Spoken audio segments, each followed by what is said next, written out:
This started as a hunt for one missing piece of media.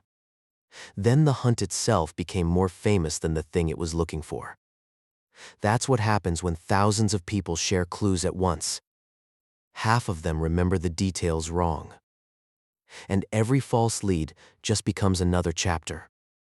At first, the search felt simple. Somebody remembered a scene. Somebody else remembered the title. A third person had a date that almost matched. So they built timelines, spreadsheets, clip lists, dead link archives, whole communities, all circling one question: did this thing actually exist? Then came the first real discovery.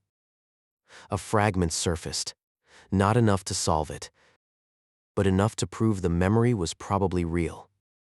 That should have narrowed the hunt. Instead, it made the whole community explode.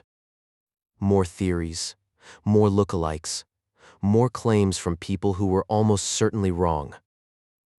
Now the search had two stories: the original missing media, and the entire culture of people trying to resurrect it. People started documenting the dead ends too. The hoaxes, the fake thumbnails, the mixed-up memories. In other words, the search generated its own canon. And that's the twist most people miss. Lost media communities aren't just recovering internet history. They're creating a second history out of the attempt.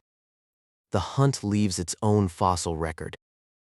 Sometimes the original gets found. Sometimes it never does. But either way, it leaves behind something real. A map of how online memory works when nobody trusts their own recollection. That's why these searches feel addictive, even if you don't care about the media. You're watching collective memory try to repair a hole. And once that hole becomes a community, finding the original isn't the end. It's just the next upload. I've got a search where the fake lead became more famous than the actual find. Tell me the lost media that still haunts you, and I'll hunt it next. Once the whole becomes a community, finding the original is just the next upload. If this rabbit hole got you, subscribe. I trace a new artifact every week. The full breakdown is right here.